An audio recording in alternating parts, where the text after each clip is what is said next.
Capítulo 16. Estar nas aulas é mais duro do que nunca. Por um lado, sinto-me mal. O meu corpo luta contra os efeitos da fruta e dos venenos que me esforço a engolir. Por outro, estou exausta de treinar com Madoc e com a Corte das Sombras de Dain. Madoc dá-me enigmas para resolver. 12 cavaleiros duendes atacam uma fortaleza, 9 nobres sem treino para a defender. Espera as minhas respostas todas as noites depois de jantar. Barata ordena-me que treine a circular entre multidões de cortesãos sem ser vista para ouvir conversas sem parecer interessada. Bomba ensina-me a encontrar o ponto fraco num edifício e os pontos de pressão num corpo. Fantasma ensina-me a ficar pendurada das traves do teto furtivamente, a disparar uma besta, a controlar as minhas mãos trêmulas. Sou enviada em mais 2 missões para obter informação. Começo por roubar uma carta dirigida a Elwyn da mesa de um cavaleiro no palácio. Na ocasião seguinte, visto-me como uma noiva fada e passo entre um grupo até chegar aos aposentos da encantadora Tarakad, uma das consortes do príncipe Balkin, de onde tiro um anel de uma mesa. Em nenhuma das ocasiões me é permitido conhecer a relevância do que roubei. Sento-me nas aulas ao lado de Cardan e Cássia Valerian e de todos os filhos da aristocracia que se riem da minha humilhação. Não lhes dou a satisfação de retirada, mas desde o incidente com a fruta das fadas não volta a haver confrontos. Espero pacientemente e presumo que façam o mesmo. Não sou suficientemente tola para pensar que não voltarei a ter problemas com eles. Loki continua a insinuar-se. Senta-se com Taryn e comigo quando almoçamos, sentadas num cobertor, a ver o sol a pôr-se. Ocasionalmente acompanha-me no caminho para casa pela floresta, parando para me beijar perto de um aglomerado de abetos, um pouco antes da propriedade de Madoc. Só espero que não sinta o veneno acre nos meus lábios. Não compreendo porque gosta de mim, mas é excitante ser alvo de afeto. Taryn parece também não o compreender. Olha Loki com desconfiança. Como me preocupo com o seu misterioso apaixonado. Será adequado que pareça igualmente preocupada com o meu? Estás a divertir-te? Ouço Nicásia perguntar a Loki numa ocasião quando se junta a eles para uma aula. O Cardan não te vai perdoar pelo que lhe fazes. Hesito, não conseguindo avançar sem ficar à espera da resposta dele. Mas Loki ri-se apenas. Incomoda-o mais que me tenhas escolhido a mim e não a ele, ou que eu tenha escolhido uma mortal e não a ti. Sobressalto-me, não percebendo se ouvi bem. Ela está prestes a responder quando me vê. Os seus lábios formam um esgar de desagrado. Intrometida, diz. Não acredites na língua açucarada dele. Barata iria desesperar se visse como falho na aplicação dos meus dotes recém-adquiridos. Não fiz nada do que me ensinou. Não me escondi, nem me misturei com os outros para não atrair atenções. Pelo menos ninguém suspeitará que saberei alguma coisa sobre espionagem. Então, Cardan perdoou-te? Pergunto-lhe agradada pela sua expressão abalada. É pena. Ouvi dizer que cair nas graças de um príncipe é muito importante. Para que preciso eu de príncipes? Pergunta. A minha mãe é uma rainha. Poderia dizer muito sobre a mãe dela. A rainha Orlag, que planeia um envenenamento, mas mordo a língua. Na verdade, mordo-a com tanta força que acabo por não dizer nada. Limito-me a caminhar até onde Taryn se senta, com um pequeno sorriso de satisfação na cara. Passam-se mais algumas semanas até a coroação ficar a dias de distância. Ando tão cansada que adormeço sempre que pouso a cabeça. Até na torre adormeço, durante uma demonstração de invocações de traças. Calculo que seja um murmúrio das suas asas a embalar-me. Não será preciso muito. Acordo num piso de terra. Tenho um zumbido nos ouvidos e tento encontrar a minha faca. Não sei onde estou. Por um momento pensei que terei caído, ou que estou a ser paranoica. A seguir vejo Valerian de pé a sorrir-me. Empurrou-me da cadeira abaixo. Percebo-o apenas pela expressão da sua cara. Ainda não sou assim tão paranoica. Ouço vozes vindas de fora. O resto dos nossos colegas de turma come na relva, enquanto a noite se aproxima. Ouço os guinchos das crianças mais pequenas, talvez a disputar alegremente por causa dos cobertores. Onde está Taren? Pergunto. Quer saber porque não me acordou. Prometeu não te ajudar, lembras-te? O cabelo dourado de Valerian pende-lhe sobre o olho. Como é habitual, veste-se de vermelho, de um tom tão intenso que à primeira vista poderia parecer negro, nem por palavras, nem por ato. Claro, fui estúpida por me ter esquecido que estava sozinha.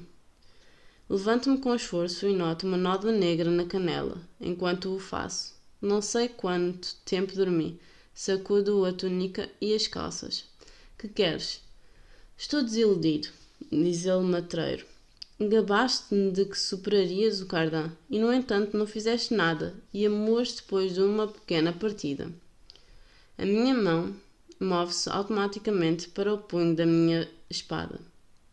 Valerian retira do seu bolso o meu colar de bagas de cerveira e sorri-me. Arrancou-me do pescoço enquanto eu dormia.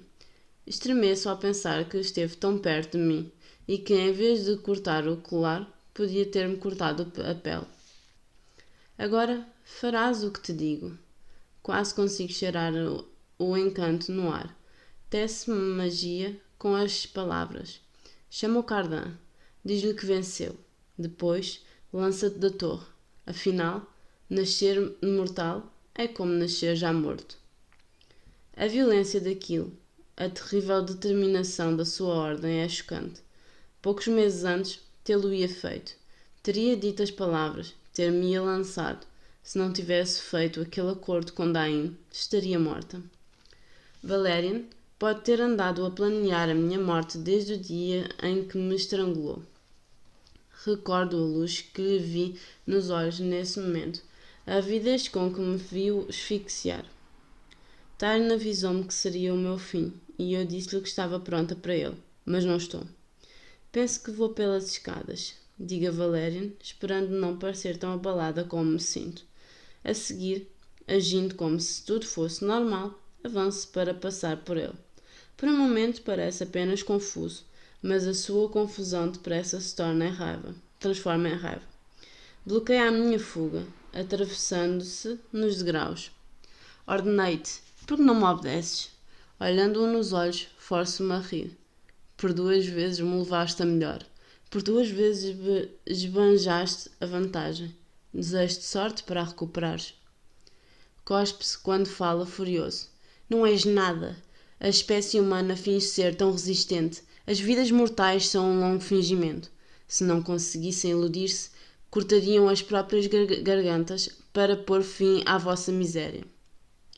A palavra espécie abala-me. Perturba-me que, como me considero outra coisa completamente diferente, como uma formiga, um cão ou um veado. Não sei se está errado, mas não me agrada a possibilidade. Não me sinto particularmente miserável neste momento. Não posso mostrar que tenho medo. Arreganha os dentes.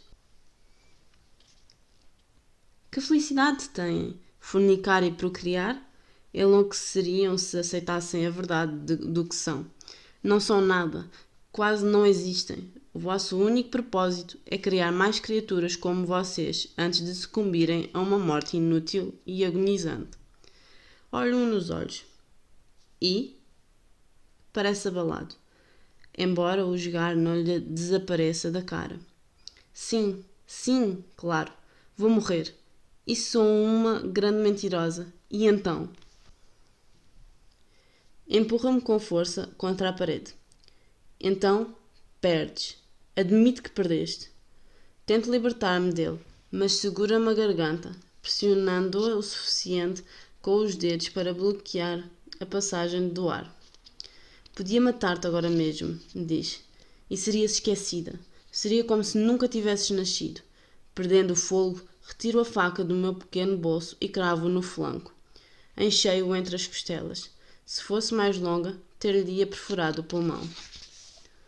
O choque falo a regalar os olhos.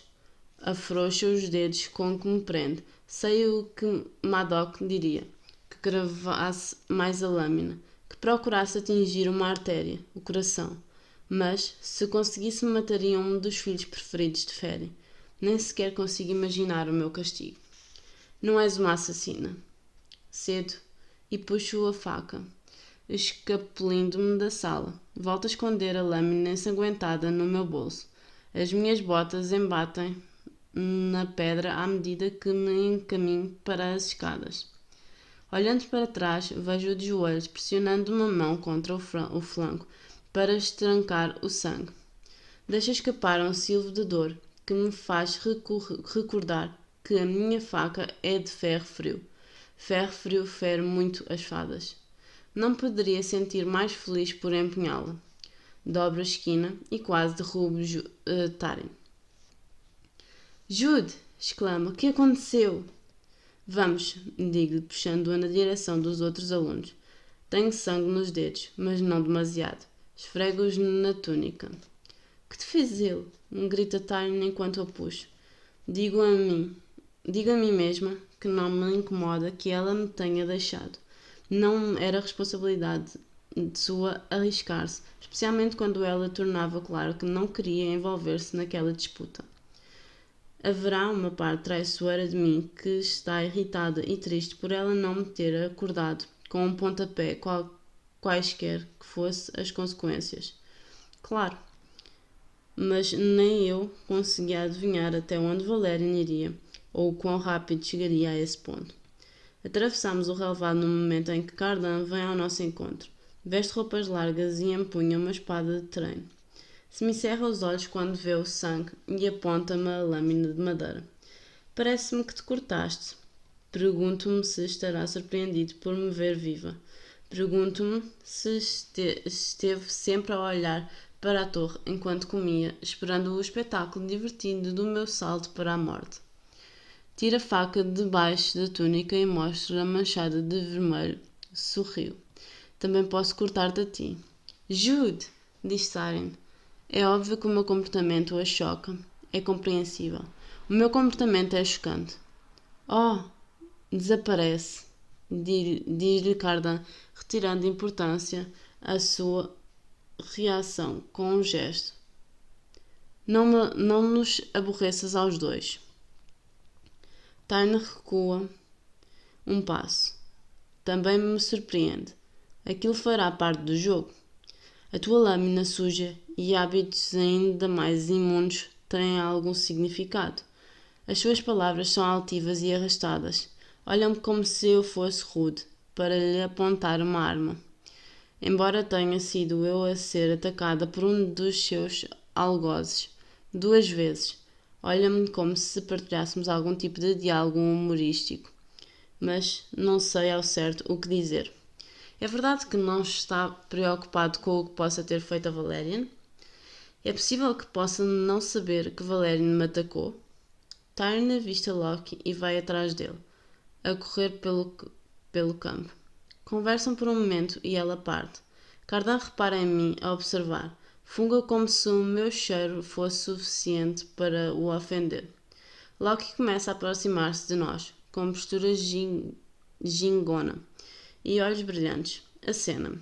Por um momento sinto-me quase segura. Fico imensamente grata a Tarim por o ter enviado. E a Locke por ter vindo. Pensas que não o mereço? Digo a Cardan.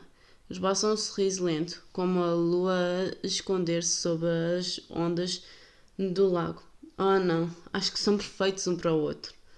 Momentos depois, Locke cobre-me os ombros com o braço. Anda, diz, vamos sair daqui. E assim, sem sequer me virar para olhar para qualquer um deles, partimos.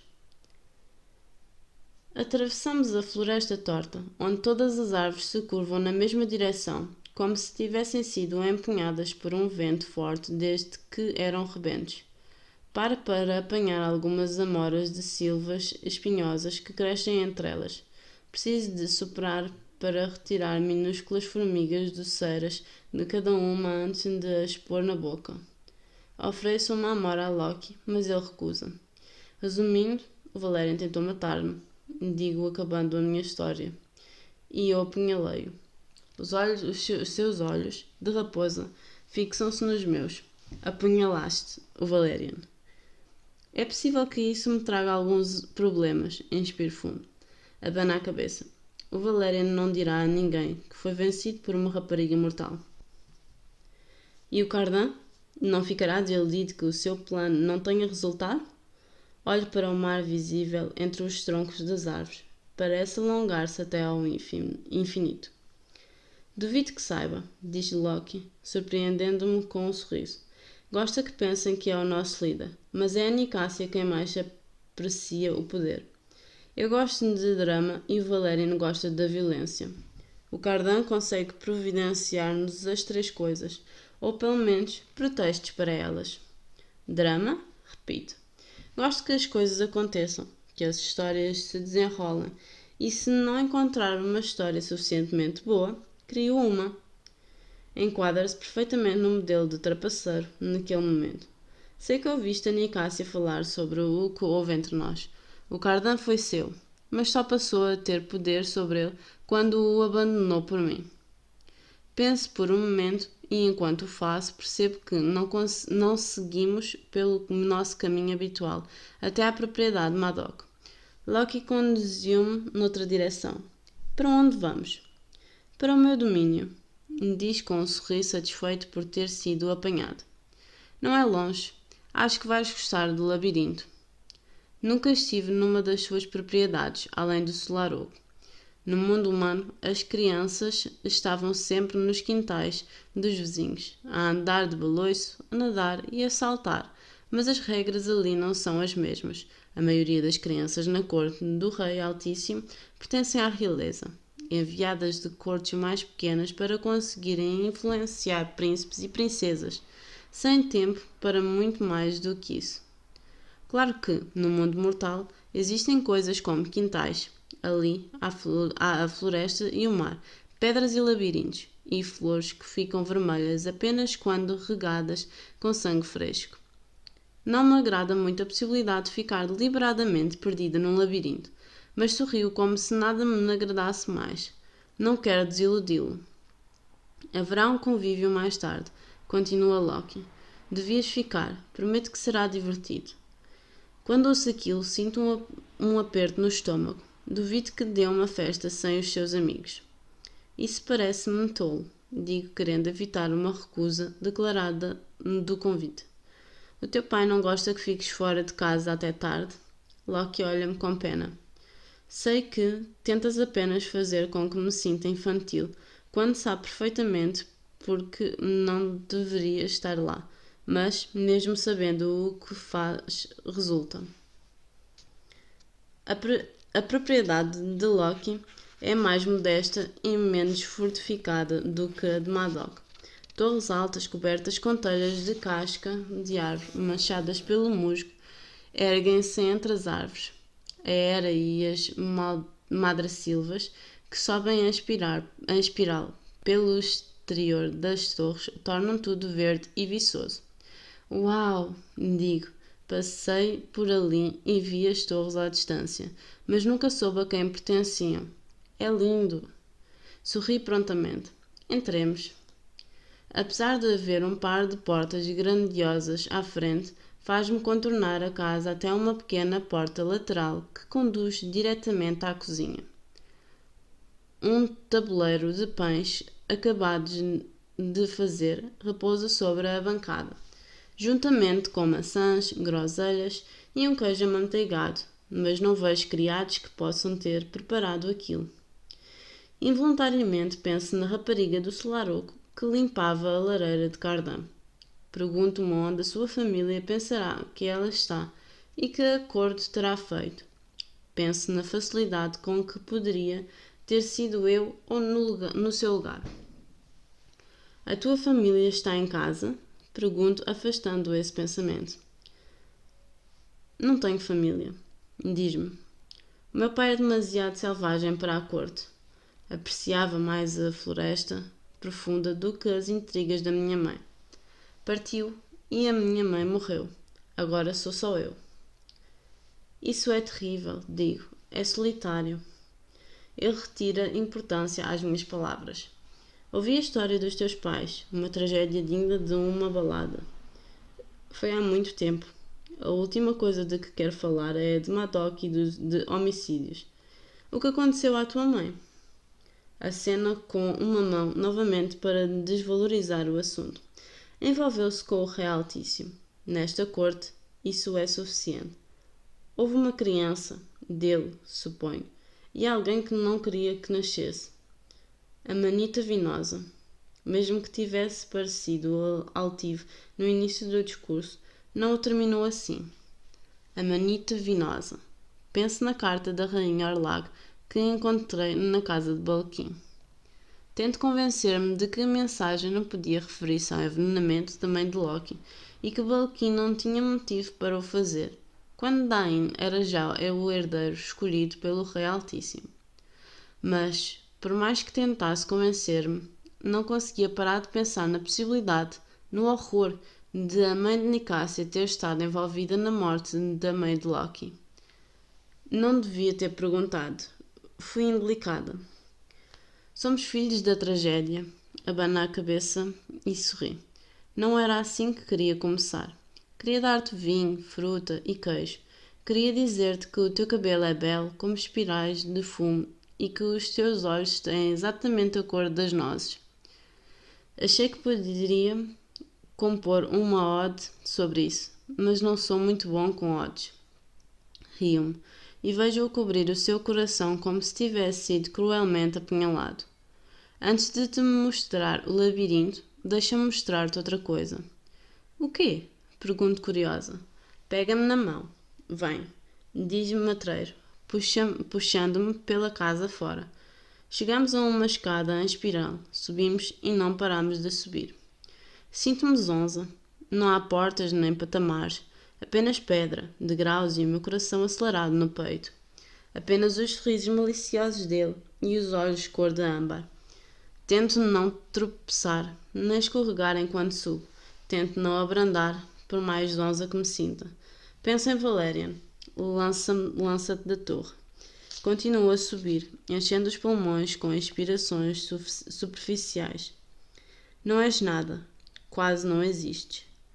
Quando chegamos ao topo, há uma porta pequena com metade da nossa altura.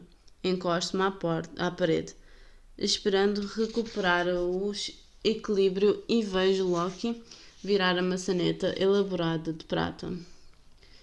Baixo a cabeça enquanto passa por ela. Inspiro fundo, uso a parede para ganhar impulso e sigo. E abro a boca de espanto. Estamos numa varanda no topo da torre mais alta, uma que se ergue acima das copas das árvores. Dali, com a luz das estrelas, consigo ver o labirinto em baixo e o delírio arquitetónico no centro. Consigo ver o topo do palácio de Elfham, da propriedade Madoc, e do solar oco de Balquim. Consigo ver o mar que rodeia a ilha e, mais além, as luzes intensas das cidades humanas através da neblina omnipresente. Nunca olhei diretamente do nosso mundo para o deles. Loki põe-me uma mão nas costas, entre as omoplatas. À noite, o mundo humano parece estar cheio de estrelas caídas. Encosto-me à sua mão, tentando esquecer a súbita horrível e não me aproximando demasiado do abismo.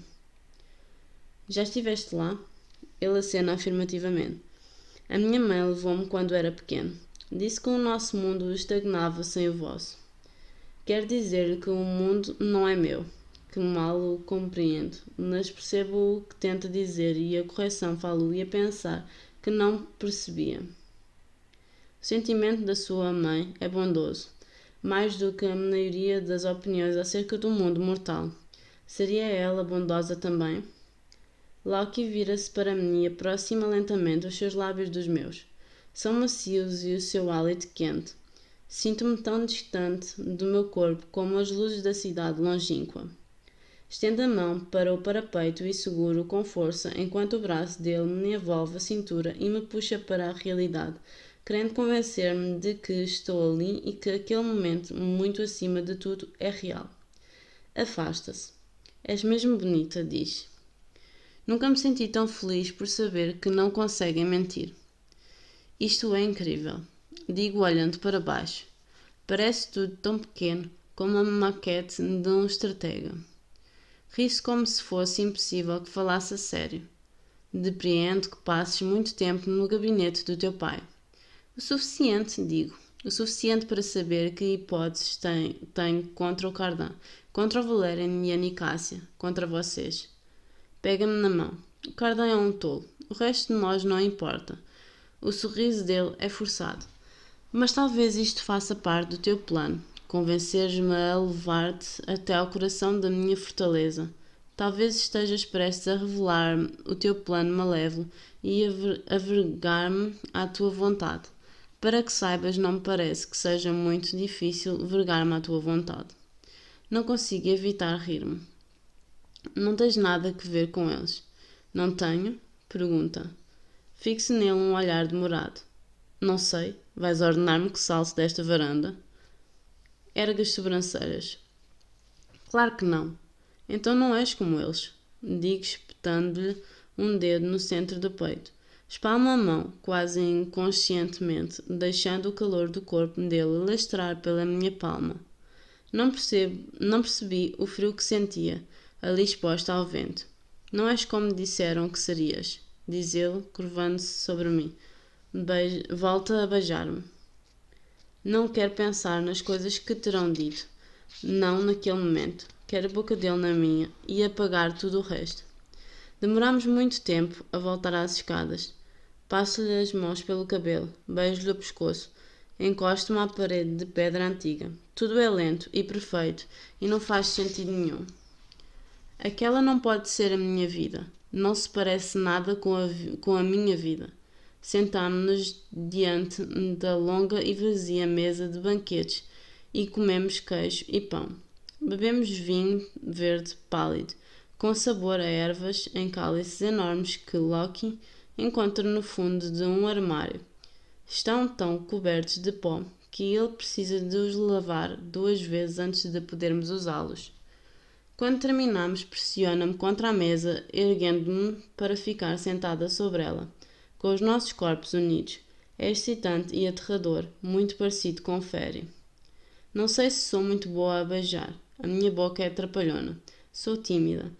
Quero puxá-lo mais para mim e empurrá-lo para longe ao mesmo tempo. As fadas não têm muitos tabus em relação ao corpo, mas eu tenho. Receio que o meu corpo mortal transanda a suor, a podridão, a medo. Não sei onde pôr as mãos, com que força o agarrar, até onde cravar as unhas nos seus ombros. E apesar de saber o que vem depois dos beijos, de saber o que significa ter as mãos dele a deslizar sobre a minha canela ferida até à coxa, não sei como esconder a minha inexperiência. Afasta-se para me olhar e tento esconder o pânico no olhar. Fica esta noite, murmura. Por um momento penso que quererá dizer com ele. Com ele? E o meu coração acelera com uma combinação de desejo e horror. A seguir, abruptamente, lembro-me de que haverá uma festa. Foi por isso que me convidou a ficar. Os criados que não vi, onde quer que estivessem, preparariam a propriedade. Em breve, Valerian, o meu aspirante assassino, poderia estar a dançar no jardim. Talvez não dançasse. Era provável que se encostasse tenso a uma parede com uma bebida na mão, as costelas ligadas e no coração um novo plano para me assassinar. Ou mesmo com novas ordens de Cardan para o fazer. Os seus amigos não iam gostar, digo deslizando para fora da mesa. Não tardarão a estar demasiado bêbados para perceber. Não podes passar a vida trancada no quartel mal disfarçado de Madoc. O sorriso que vejo destina-se obviamente a vencer-me a resistência. Funciona de certa forma. Penso na proposta de Dain para me pôr uma marca de amor na testa e penso distraidamente se Loki terá uma, porque apesar de tudo me sinto tentada. Não tenho a roupa certa. digo apontando a túnica que visto manchada com o sangue de Valerian. Olha-me de alto a baixo durante mais tempo do que precisaria para inspecionar o meu vestido. Posso encontrar-te um vestido. Posso encontrar-te qualquer coisa que queiras. Perguntaste-me pelo Cardan, pelo Valerian e pela Nicásia. Vem vê-los fora da escola. Vem vê-los quando são tontos, quando estão bêbados e abandonam completamente a sua dignidade. Verás as suas vulnerabilidades, as fissuras na sua armadura. Só conseguirás vencê-los se os conheceres, não é? Não te digo que passarás a gostar mais deles, mas não precisas de gostar deles. Gosto de ti, digo. Gosto de fingir contigo. De fingir? Repete, como se não soubesse ao certo se não o estaria a insultar. Claro, digo. E dirijo-me às janelas da mansão para olhar lá para fora. O luar atravessa-se a entrar no labirinto. Filtra-se pelas folhas e ramos. As chotes ardem por perto, com as chamas a dançarem e a vacilarem ao vento. Claro que fingimos. Não pertencemos juntos, mas é divertido, mesmo assim. Dirijo-me um olhar conspirativo, avaliador. Nesse caso, continuemos. Está bem, digo eu impotente. Fico. Irei à tua festa. Divertir-me tão pouco na vida. É difícil resistir à promessa de mais diversão. Conduz-me através de várias divisões até chegarmos a uma porta dupla. Por um momento hesita virando-se para me olhar. A seguir, abre-a e estamos num quarto enorme. Uma camada espessa e opressiva de pó cobre tudo. Há pegadas, 2 rastros diferentes.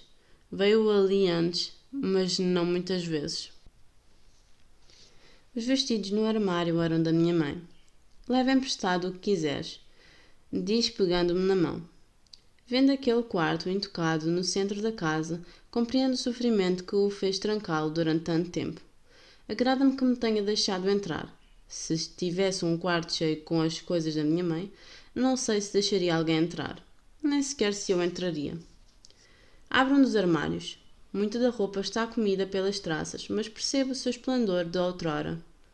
Uma saia com um padrão de contas desenhado romance, outra que sobe como uma cortina, expondo um palco com marionetas mecânicas formadas por pedras preciosas por baixo. Abro um dos armários. Muita da roupa está comida pelas traças, mas percebo o seu esplendor de outrora. Uma saia com um padrão de contas desenhando romãs, outra que sobe como uma cortina, expondo um palco com marionetas mecânicas formadas por pedras preciosas por baixo. Há até uma bordada com a silhueta de faunos bailarinos tão altos como a própria saia. Admiro os vestidos de Oriana pela sua elegância e opulência, mas aqueles despertam em mim o desejo de um vestido escandaloso. Fazem-me desejar ter visto a mãe de Loki num dos seus vestidos e pensar que ela gostaria de rir. Acho que nunca vi um vestido assim. Diga, queres mesmo que vista um deles? Passa a mão por uma manga. Acho que estão um pouco estragados. Não, digo. Gosto deles. O dos faunos é menos danificado. Sacudo-lhe o pó e visto-o atrás de um velho biombo. É uma luta, porque é o tipo de vestido difícil de vestir sem a ajuda de Tatterfield. Não sei como mudar o penteado e deixo-o como está, entrançado à volta da minha cabeça como uma coroa.